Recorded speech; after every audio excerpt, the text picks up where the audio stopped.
On the island of Newfoundland, upon the southwest coast, lies the little town of Virgil, to whom I'll sing this toast. There are so many highlands that lie just off her shore, and when the cold north wind blows, you can hear the billows roar. The people from the village make their living from the sea. They like their independence, it shows that they are free. Some fish in their small boats in the wind, the rain and sleet, while others make their living on the offshore trawler fleet. They've known their share of tragedies down through the years, and when the memories overcome, they show their grief with tears. For they have lost some loved ones to the furies of the seas, for heartaches and heartbreaks are locked in memories. This village, it's got beauty carved on its rugged shore.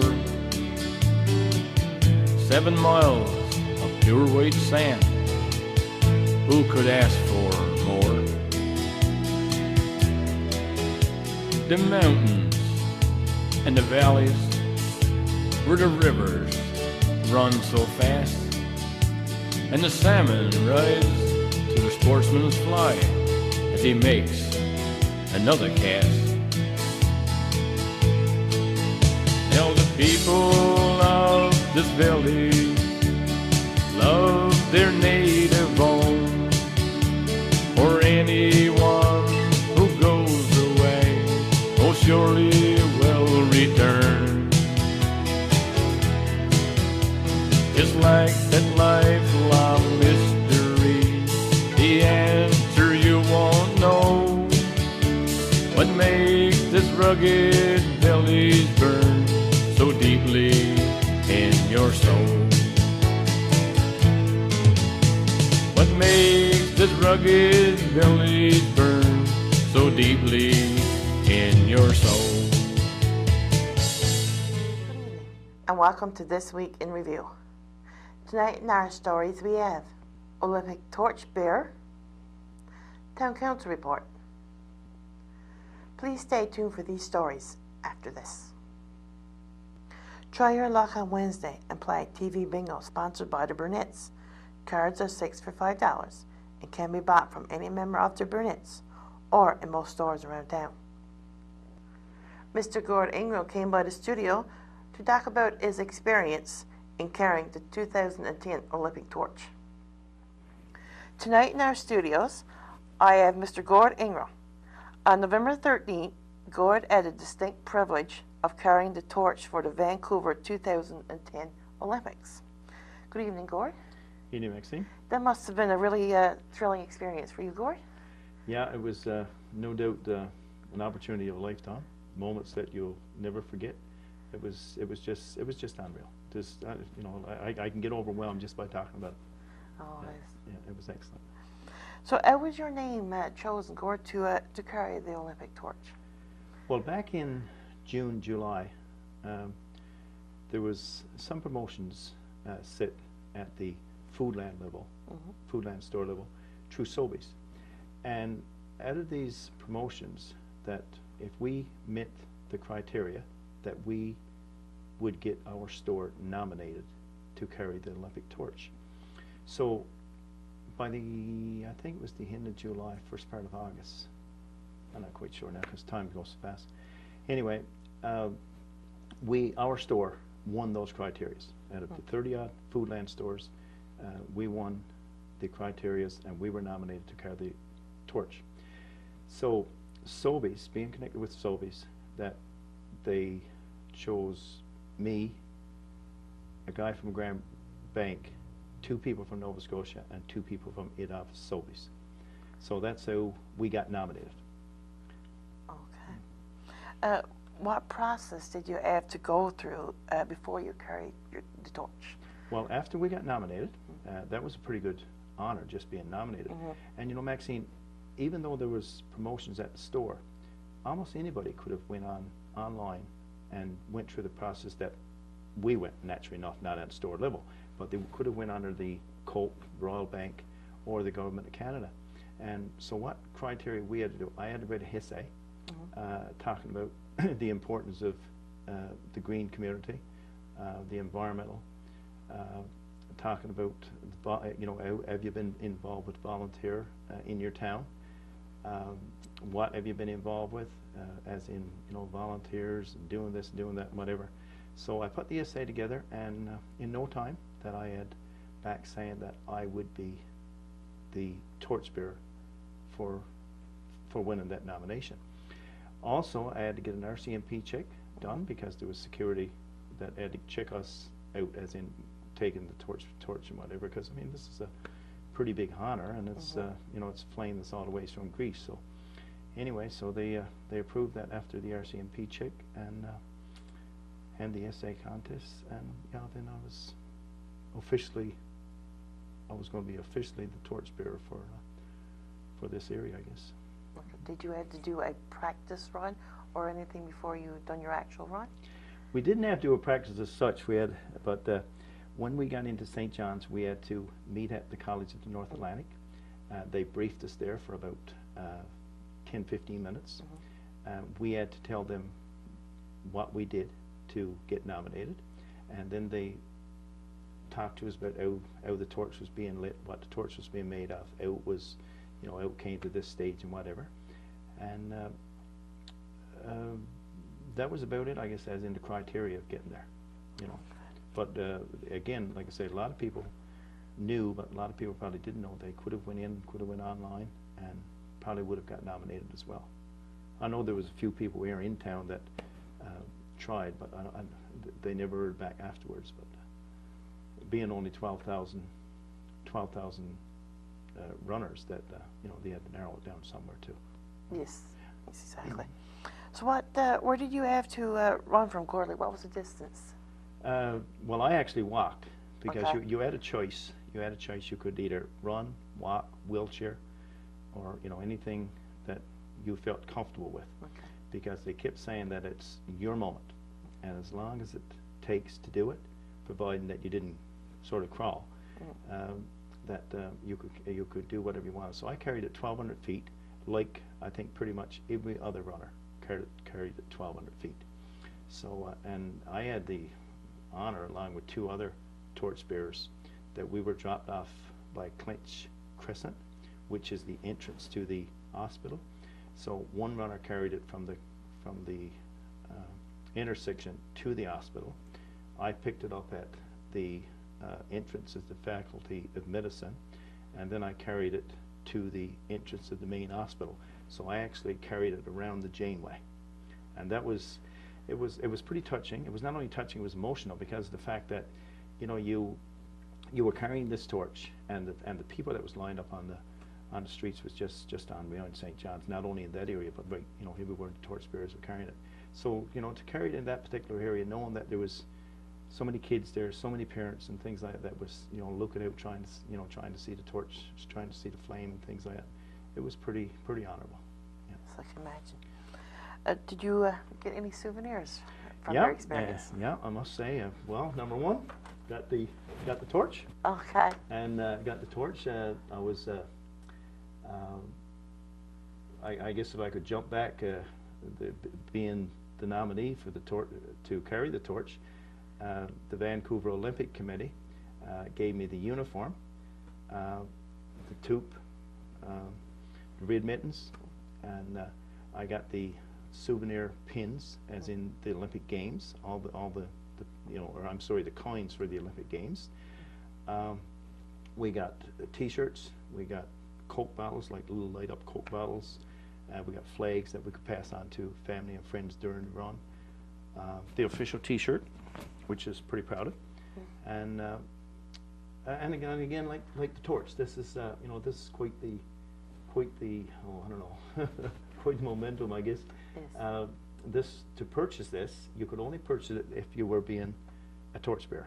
Okay. If you didn't purchase your torch, that goes back now, as we understand it, it goes back to, it'll be a bidding process.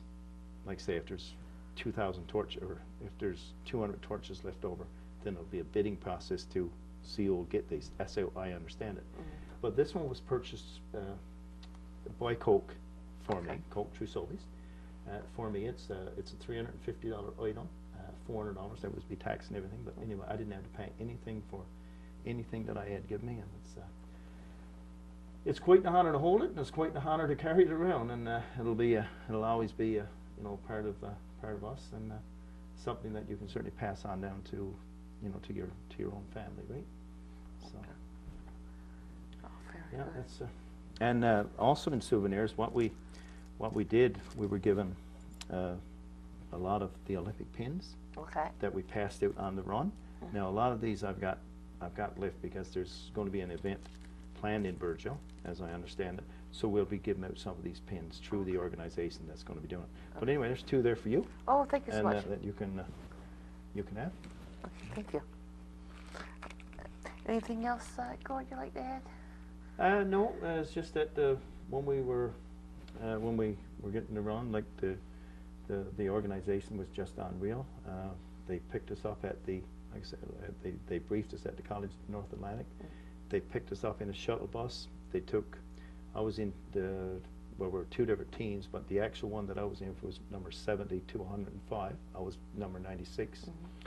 They picked us up, dropped us off to each location, and then you had family and friends. You know, whoever the runner was at, their family and friends at that particular stop, because they had a sign put up saying what number you were, and family and friends knew what number you were. So they dropped us off there. We did our run, our walk, whatever, and the shuttle bus picked us up at the end of the run and picked up all the other runners as we came around, and we went back to the College of North Atlantic. And like, I was pretty happy because everybody else there, they had a lot of family, a lot of friends. Sheila was in with me. Our son Ryan traveled across the island from Pasadena with his wife and 2 kids. Our 2 grandkids was there. Sheila's brother was there, his wife, and because his 2 boys. Once they heard about the torch, they wanted to see it being carried. So Kel went to St. John's. My brother's daughter Karina and her husband and 2 kids was out. There was several, I said there was about 20, 25 people there, as in family and friends, when I got off the bus. So that was pretty good feeling, knowing that people wanted to be a part of it. And you know, Maxine, like you see the people on TV and they're holding the torch or the Olympic Games or whatever, and you know, you can be excited from, but the Olympics have always hit home to me because I always like watching it on television. Yes. and seeing, you know, seeing people compete and whatever. But after you've done something like this, how you feels about it is just, you're part of it. Yes, because exactly. like, you know, we were 12,000, well, it's not over yet because we carried it on the 15th day, but I was one of 12,000 runners. And when we got off the bus, or when we went to the College of North Atlantic, like, we met different people there. There was one from Port-au-Basque, there was 2 from Cornerbrook, there was 1 from France that actually flew over from France. There was a student of university one time, but had the opportunity to carry it, so flew over from France to carry it. And we had another person from Fortune, I think it was, and we had 1 from up north. So that all added to, you know, being a part of it and being excited about it. And like I said, we were 12,000 runners. The 12,000 runners is going to carry the torch for 45,000 kilometers. It's going to take 106 days to do it, and it's all because of 1 flame that came from Greece, and it's going to pass on to the people that's you know, in the Olympics, that's trains real hard for the Olympics. So yeah, to pass on, I could just, you know, I just gets overwhelmed talking about it. It's just unreal. Yeah. So how was the torch lit, Gord? Well, what they done when when we got there, there was an RCMP officer from Ontario, the Ontario Police Department. They came and they put a key in this. They put a key in there and they lit. They turned the key so it would light. And this was filled with between propane and butane. Okay. And so then we had to go and meet the other runner, and we had to tip the torch that way because this is where it would light right there. So once it light, the flame just spread on down through. I got it cleaned up now because this was all smoke air. But the flame just came down there and it went up about a foot. So we had to do, keep it like that. And of course we had to hold it high in the air. And we had to keep it this way. We had to keep the maple leaf towards us. In fact, what he says, you always keep the maple leaf to your heart, as in running with the torch. So we had to keep it fairly high. And that, so once the 1,200 feet was done, same RCMP officer took the key, turned it off, took the cera off, snapped the copper tubing, so it can't be lit anymore. Okay. So that's it. It weighs about 3.5 pounds, and it's during the celebrations that night. They had all the torches. Now I don't know about all the torches, but they must have had 15 or 20 different torches that was on display. The ones that was carried the last 4 years, and the 4 years previous to that, and 4 years and whatever. So all the torches were there. So this one now will be on display, and knowing that you were a part of it and helped carry it is pretty good. So that is the same torch that you carried? That is the one I carried. I was number 96, and 96 was when I registered. They brought out this number 96 torch. Okay.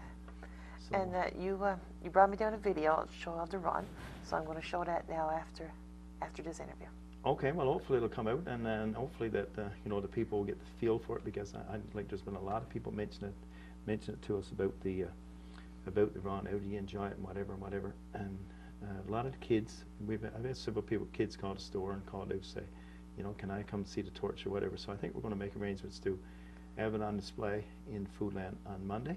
Okay. And but Maxine, the emails, and I wouldn't exaggerate if I said, like, just to give some people a feeling of how other people says, like, this one is from one of the persons that was in our group, and says, it was truly a wonderful experience, and I'm glad to have shared it with all of you. I keep thinking on what a diverse group of people we were, and how that truly reflects what our country and the Olympics is all about. It was definitely one of my top 10 days from start to finish. Thanks for being a part of with me. This one is from one of the Olympic bearers that carried the torch. And like I say, you were you were part of a big group that you take Bob Cole, for instance, carried it in St. Anthony, and I met the first professional hockey player from Newfoundland, George Faulkner. So you met a lot of people. It was excellent. And you all keeps in contact with each other now? Well, through emails, yeah. We've been following the pictures back and forth, and whatever, and emails that's been coming through. Yeah, we've been sort of letting the other torchbearer know of our experience and whatever, right? So, but yeah, I've had some nice emails come, like say, from how they felt, which was good. Okay. Well, thank you so much, Gord, for sharing your experience with us. Well, thank you, and again, it was an opportunity of a lifetime, no question. All right, and thank you. Take care, Poppy. How'd you go?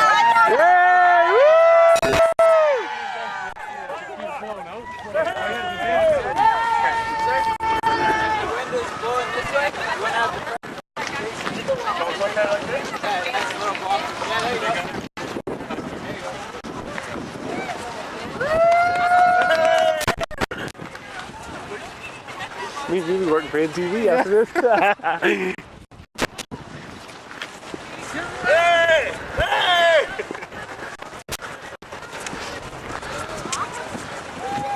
Wave to the Janeway.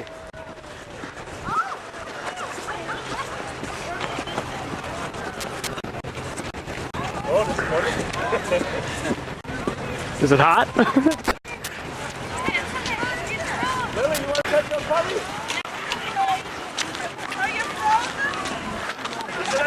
I don't have to rush. Hi. Are you going to tell me? Stand up there. I guess you guys got a bit of a fear, afraid it's going to go up.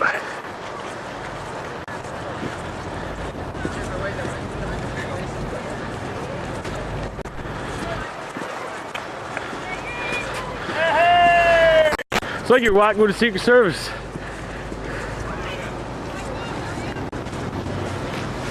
Keep waiting to the hospital, Dad. That's Janeway. That's the Janeway.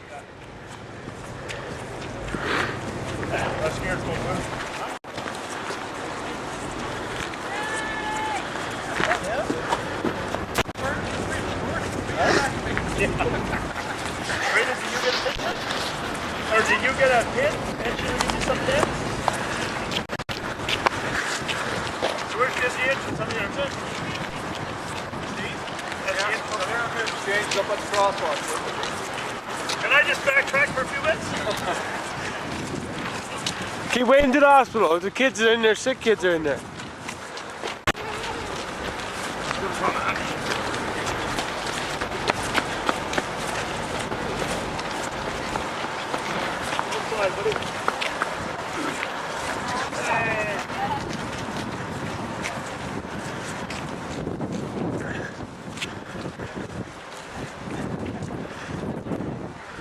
Oh yeah, I'm definitely working for TV.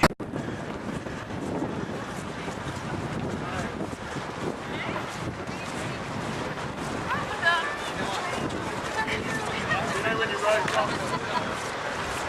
rise up, see the wing bed.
Way to go, Gord! Woo!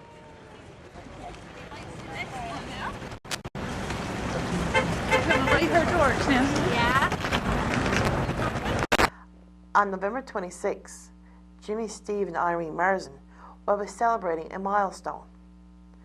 They have been married for 70 years. A family supper is planned for them at the Collar Healthcare Center. Congratulations to you both for reaching this momentous occasion. Mayor Gerald McDonald came by the studio with his town council report. Good evening. Your council report for November the 18th. First, I'd like to start with the water treatment plant, and as you're all aware, that's been delayed for a couple of weeks, but the contractor, David Fay, will be in Burgeo midweek of next week, and to start installing the bypass pipe, and hopefully we can proceed without any further delays. The arena is starting to make ice this week on the arena, so sharpen up your skates and get ready for lots of winter activities at the arena. Marine conservation area. Parks Canada is still waiting a response from the provincial government, and it seems like they've been waiting for some time, so hopefully they will get a response from the province in the near future. Waste management. Next week we have a meeting here in Burgeo with the Department of Municipal Affairs, Mr. Boyd Wright in Burgeo, to discuss the proposed waste management and see what is going to take place there, I guess, and hopefully we can get it transported out of Burgeo with little cost to the town. And seeing we're talking about waste, again, I got to mention that there are a couple of properties around Burgeo that need to be cleaned up, so we once again ask you please to clean up those properties. Here, the whole high school area, the gentleman who's responsible for that has been contacted, and he's coming into Burgeo to clean up that area or get someone in Burgeo to do it for him. So it's there's no need to having garbage around, so we encourage everybody to participate and clean up all garbage. The Joseph Small Diary, still waiting to see if it's going to be accepted in the provincial archives, and we should know in 2 to 3 weeks' time. And if that diary is accepted, then they will forward 2 copies to the community of Burgeo for safekeeping as well. The Burgeo Highway.